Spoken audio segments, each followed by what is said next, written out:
A massive turnout Thursday night at Gainbridge Fieldhouse as the Indiana Fever hosted the New York Liberty. It was game 2 of the season, but all eyes were on Caitlin Clark's home debut. It was a sellout, as expected, with 17,274 turning out to see what was Caitlin and the Fever's debut for the season right here on their home court. The renovated Gainbridge Fieldhouse with more than $400 million spent in renovations. And a lot of famous people on hand to enjoy this one, including Rick Carlisle, Jim Boylan, his assistant, Miles Turner, Pat McAfee, the governor, and an entire Iowa women's basketball coaching staff. They sat in these seats right here, in fact. And all this, too, was after the Fever-Connecticut Sun game just 2 nights ago was the most watched WNBA game in 23 years. It garnered 2.1 million viewers, and that was just on ESPN2. So just wait until Saturday when the Fever are back in action.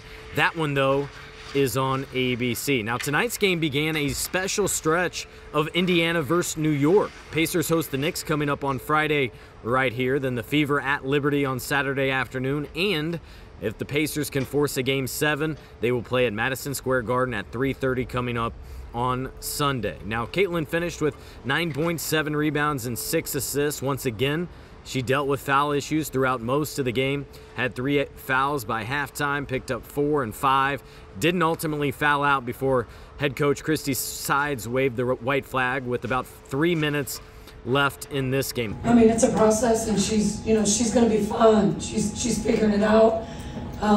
She just needs to get a little bit of confidence right now. I think she's taking some shots that she normally would knock down. But Najalani is one of the best defenders in the league. And she's just making it, they're making it really hard on her. We've got to do a better job of finding ways to get her some easier, more open looks. The final was 102-66, a complete dominating performance that we saw. But most of that burst from the Liberty came in the fourth quarter. The Fever ended the third quarter on a 12-0 run that trimmed their deficit to just 11. But from there on out, it was all New York as Breanna Stewart dominated this one with a game-high 31 points and 10 rebounds in the winning effort. I think there's quite a bit that we need to learn about each other and about ourselves. But if we can dig deep and play as hard as we can, play as tough as we can for 40 minutes, we can probably make up for some of that. But we have lapses where things just escalate and you could see us kind of dip. So it really comes down to just playing with a lot more energy, playing harder, communicating louder, like little things that we shouldn't be saying in this press conference right now, but that's really the stuff we need to take care of next game. Now, it's the second straight game, too, that the Fever have played another high-level opponent, and the schedule makers just have not done this Indiana Fever team any favors with their schedule. And a lot of that is also the influence of the national TV partners. Remember, 36 of their first 40 games are on national platforms. Tonight was one on Prime Video as they made their debut for the season. On Saturday, again, will be on ABC. But so much that the Fever left that we want to see, right? Better spacing, better chemistry out on the floor, better shooting, made just 5 threes. I think it's things that we go away from when things kind of get a little bad, and then it seems like we as a unit kind of like freak out and stand still. Whereas I think if we just continue to move and try to cut more, that can really help. And on top of that, defensively is where Christy Sides, the head coach of the Fever entering year 2, that's where she wanted to spend the majority of her post-game press conference talking about. Again, against one of the better teams in the WNBA.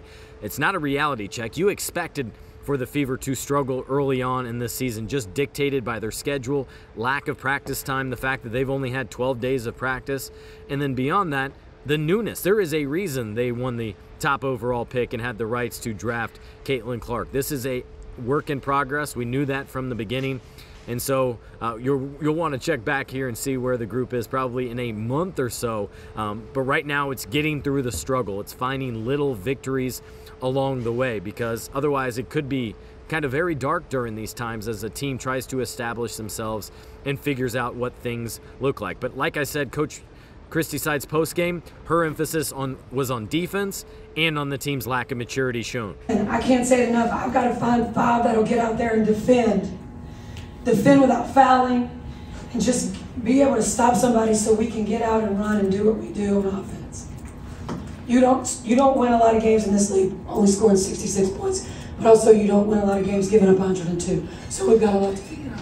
Overall, it was just a special night in general for this Fever team. You had a block party outside, a sellout arena. You had more media that's ever covered a Fever game, more media, I think, in the interview room than I have ever seen in my couple decades around this team. You had 14 cameras, 50-plus media people, all inside, including media coming from Evansville, South Bend, Iowa City, plus national reporters. You had NBC News at shoot-around this morning.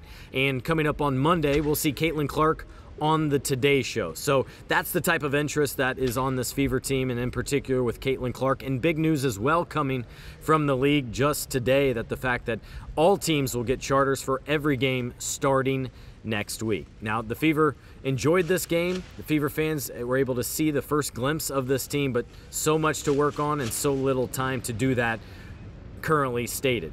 But Katie Lou Samuelson, what you saw from her is post-game, she took ownership on this loss and promised fans that they'd see a better effort and more communication and energy matching what the fans gave to them tonight. And I would say we will give the crowd more energy than we gave tonight overall. I think we can give them as much as they're giving to us. So that's something that will never happen again. We will be giving as much energy as the crowd. The Fever will practice on Friday. We should hear from Caitlin Clark after that before they head to New York City for their Saturday afternoon game against the Liberty. A quick turnaround on top of that, a home-and-home essentially, facing the same team, one of the best teams in the league for the second time in 3 days. Reporting live from Gainbridge Fieldhouse, I'm Scott Agness of FieldhouseFiles.com.